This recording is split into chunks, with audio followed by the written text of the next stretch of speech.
देखिए, हॉस्टल में भी राशनिंग किया गया। प्रायोरिटी तो आदेश के अनुरूप हॉस्पिटल और एजुकेशनल इंस्टीट्यूशंस का है। अभी जो है कॉल नंबर के साथ हंटिंग लाइन लगाया जा रहा है। आपको एंगेज जा रहा होगा। हाँ, एंगेज जा रहा है। हाँ, इसलिए हंटिंग लाइन लगाया जा रहा है। अनऑथराइज्ड जानकारी को लोग नहीं उसको माने।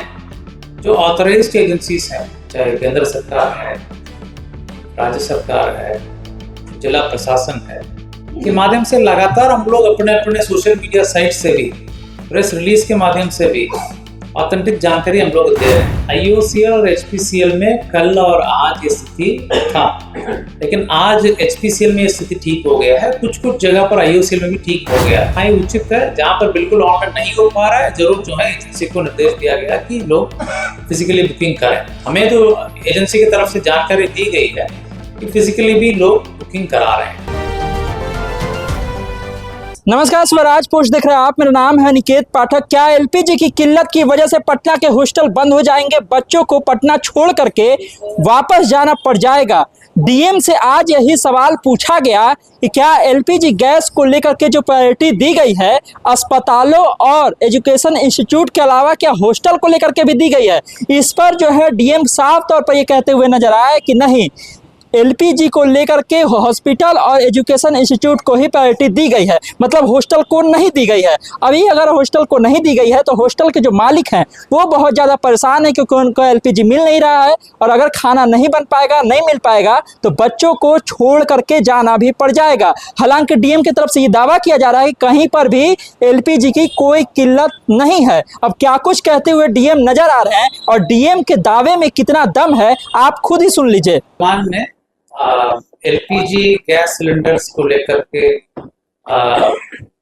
कई सूचनाएं प्राप्त हो रही है। उसके संदर्भ में आज प्रेस कॉन्फ्रेंस आयोजित किया गया है, जिसमें मैं बिल्कुल स्पष्ट करना चाहता हूं सभी पटना जिला के जनताओं के बीच में मैं मैसेज कन्वे करना चाहता हूं कि बिल्कुल एलपीजी आपूर्ति में कहीं कोई किल्लत नहीं है, दिक्कत नहीं है।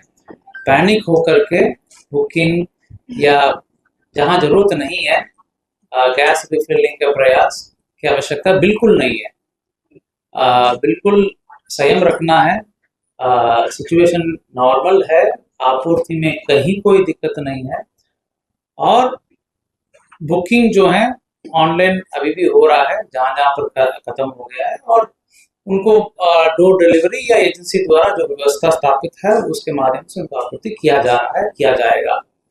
थोड़ा संयम रखना है और अपने स्तर से जो नियम और जानकारी प्रशासन द्वारा, राज्य सरकार द्वारा, मंत्रालय द्वारा, सोशल मीडिया के माध्यम से, मीडिया के माध्यम से मिल रहा है उसको जानकारी प्राप्त कर लेना है। अन्यथा आम जनता को कहीं कोई दिक्कत नहीं है। डोमेस्टिक सप्लाई बिल्कुल स्थिर है, बिल्कुल स्टेबल है, कहीं कोई इशू नहीं है। जहाँ तक कमर्शियल सप्लाई है उसको प्रायोरिटाइज किया गया है। हॉस्पिटल्स और एजुकेशनल इंस्टीट्यूशंस को प्रायोरिटी दिया गया है, और अन्य इंस्टीट्यूशंस जैसे होटल्स जैसे महत्वपूर्ण संस्थानों को राशनिंग किया गया है। 80% सप्लाई किया गया है। बुकिंग की जो व्यवस्था है, एक सिलेंडर के लिए शहरी क्षेत्र में 25 दिन और 2 सिलेंडर के लिए 30 दिन की गैप में रिफिलिंग का बुकिंग होगा, और ग्रामीण क्षेत्र में कल से 45 दिन का किया गया है। हम लोग अपने स्तर से सभी एरिया ऑफिसर्स, फील्ड ऑफिसर्स के साथ लगातार टच में हैं। आज भी लोग आए थे, सभी आईओसीएल, बीपीसीएल, एचपीसीएल, गेल के एरिया ऑफिसर्स आए थे, उनके साथ हम लोग लगातार टच में हैं, उनसे लगातार जानकारी प्राप्त कर रहे हैं। उनके तरफ से भी आश्वस्त किया गया है कहीं भी कोई आम जनता के लिए, डोमेस्टिक सप्लाई के लिए एलपीजी की आपूर्ति में कमी नहीं है। अनावश्यक रूप से पैनिक होकर के बुकिंग या रिफिलिंग का जहाँ जरूरत नहीं है प्रयास किए जाने से दिक्कत होगा, इसलिए किसी को ऐसा करने की आवश्यकता नहीं है। संयम रखें। हम लोग सभी गैस एजेंसी, 138 गैस एजेंसी है पटना जिला में, सभी जगहों में मजिस्ट्रेट की तैनाती की गई है। पुलिस प्रतिनियुक्ति और पुलिस की पेट्रोलिंग की व्यवस्था भी तेज की गई है। जहाँ पर भी इश्यू आ रहा है, भीड़ भाड़ ज्यादा है, तुरंत जो है हम लोग वरीय पदाधिकारी भी पहुंच रहे हैं। सेक्टर्स में भी वरीय पदाधिकारी का प्रतिनिधित्व किया है, जोनल बांट करके से 6-7 एजेंसी का एक सेक्टर बनाया गया है, 13 से 15 एजेंसी का जोन बनाया है। इसमें वरीय पदाधिकारी प्रतिनिधित्व किया है। वरीय पदाधिकारी भी लगातार निरीक्षण कर रहे हैं, देख रहे हैं ताकि किसी के स्तर से कोई गड़बड़ी नहीं हो, जानकारी ले सके। तो ये स्थिति जो है लोग तक ये जानकारी लोग तक पहुंचे और अनावश्यक गैस एजेंसीज में भीड़ ना लगाएं। किसी भी रूमर पर अनऑथराइज्ड जानकारी को लोग नहीं उसको माने।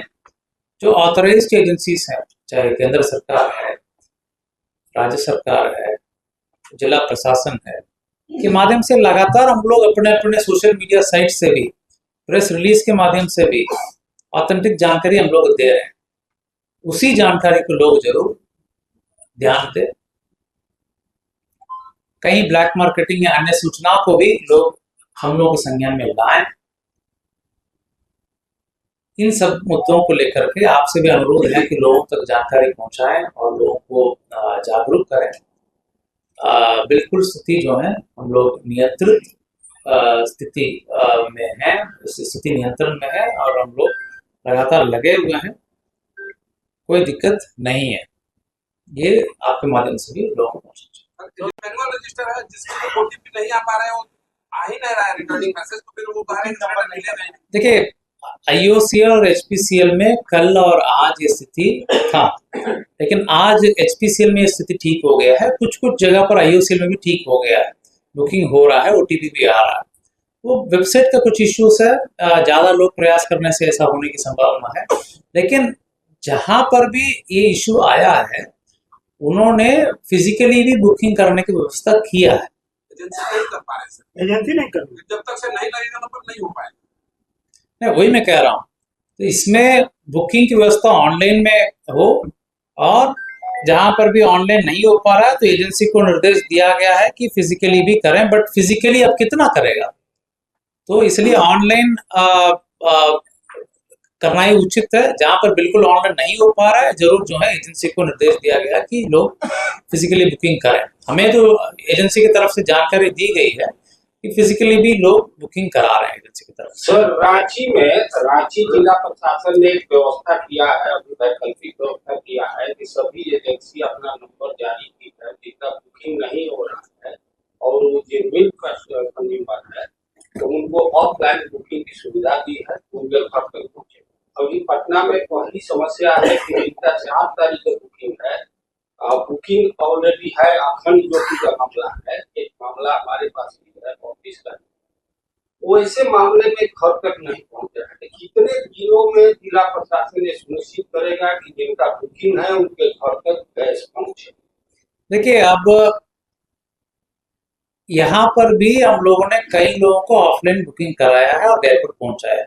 ठीक है, आज भी जो एजेंसीज आए हैं उनका ये कहना है कि कई लोगों को ऑफलाइन बुकिंग कराया गया है और घर पर पहुंचा भी गया है, जहां पर बुकिंग ऑनलाइन नहीं हो पा रहा। ऑनलाइन बुकिंग कल तक बंद था, लेकिन आज ये भी सुचारू रूप से काम करना शुरू हो गया। इसके अलावा भी किसी का अगर समस्या हो, इमरजेंसी है, बिल्कुल दिक्कत है, तो हेल्पलाइन नंबर में नोट कराएं। इंडिविजुअली एजेंसी से बात करके भी हम लोग कराएंगे। अभी वही है और वहां पर स्टॉक नहीं है, वो वहां पर सील करने के चलते ऑपरेशन बंद नहीं हुआ है, वहां पर स्टॉक नहीं है। हम लोग ने स्पष्ट निर्देश सबको दे रखा है। नीति भी यही है कि हम लोग जो व्यक्ति ब्लैक मार्केटिंग करेंगे उनके विरुद्ध कार्रवाई होगा। एजेंसी का ऑपरेशन किसी कीमत पर प्रभावित नहीं होगा। आपने कहा कि कमर्शियल के लिए कुछ प्रायोरिटी दी गई, जैसे अस्पताल वगैरह, तो पटना में बहुत सारे हॉस्टल हैं, उनको लेकर के भी क्या ये प्रायोरिटी? देखिए, हॉस्टल में भी राशनिंग किया गया है, तो इस पर हम लोग प्रायोरिटी तो आदेश के अनुरूप हॉस्पिटल और एजुकेशनल इंस्टीट्यूशंस का है। सर, आपका जो हेल्पलाइन नंबर है वो काम नहीं कर रहा है, सुबह से कोई लग नहीं रहा है। नहीं, अभी हम देख के आए हैं, अभी लगातार कॉल उठ रहा है। नहीं, एक आदमी इस तरह का तो नहीं हो पाएगा। एक आदमी रुक जाइए। अभी जो है कॉल नंबर के साथ हंटिंग लाइन लगाया जा रहा है, आपको एंगेज जा रहा होगा। हाँ इंगेज जा रहा है। हाँ, तो इसलिए हंटिंग लाइन लगाया जा रहा है। 4 और फोन जुट जाएगा आपको, दोपहर या शाम तक आपको ऐसा आप लगाएंगे तो चारों नंबर में उठ जाएगा।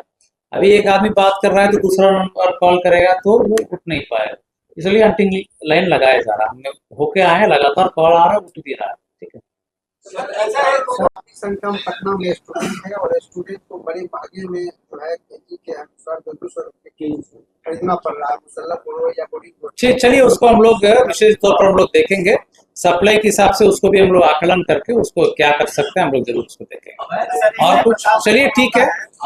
सर 300 पे बोला उनके नंबर पे ये मैसेज आ रहा है कि गैस डिलीवर हो गया और उनके पास गैस हमको मिल नहीं पा रहा। ये शिकायत हमको कंट्रोल रूम से भी मिला है, हम लोग कंसर्न एजेंसी से बात कर रहे हैं कि ऐसे कैसे आ रहा है कि 1-2 मामला चिटपुट एक आध मामला ऐसा आया है, उसको हम लोग गैस एजेंसी के साथ बात करके साथ होता है। ठीक है, तो आप लोगों को बहुत बहुत धन्यवाद। हम लोग जो भी जानकारी है प्रेस रिलीज के माध्यम से भी आप लोगों को देते हैं। तो सुना आपने किस तरह से डीएम दावा कर रहे हैं कि कहीं पर जो एलपीजी की किल्लत कहीं पर नहीं है, सभी जगह आराम से मिल रहा है, कहीं पैनिक होने की जरूरत नहीं है। आप जबरदस्ती मत अपना नंबर पहले ही लगा दीजिए, जब घटे तब अपना नंबर लगाइए, इस तरह की बात की जा रही है। लेकिन पटना के जो हॉस्टल है उसको लेकर के सबसे बड़ी समस्या उत्पन्न हो गई है, वहां पर एलपीजी पहुंच नहीं रहा है। हॉस्टल के जो मालिक हैं उनका भी ये कहना है कि यहाँ पर नहीं पहुंच पा रहा है, और यही सवाल जब डीएम से भी पूछा गया तो डीएम सीधे तौर पर उसका जवाब देते हुए नहीं दिखे। वो साफ तौर पर ये कहते हुए दिखे कि जो कमर्शियल एलपीजी गैस है उसकी प्रायोरिटी तय की गई है। प्रायोरिटी किसके लिए तय की गई है? अस्पताल के लिए और एजुकेशन इंस्टीट्यूट में। हालांकि इसमें कहीं भी हॉस्टल का नाम नहीं लिया गया है। तो क्या हॉस्टल में गैस नहीं पहुंच पाएगा? क्या किल्लत से परेशानी होगी और बच्चों को छोड़ना पड़ जाएगा? ये सवाल अभी भी बना हुआ है। तमाम सारे अपडेट के लिए आप इसी तरह स्वराज पर बने रहिए। यूट्यूब पर देख रहे हैं हमारे चैनल को सब्सक्राइब कर लीजिए, फेसबुक देख रहे हैं फेसबुक को लाइक कर लीजिए। धन्यवाद, नमस्कार।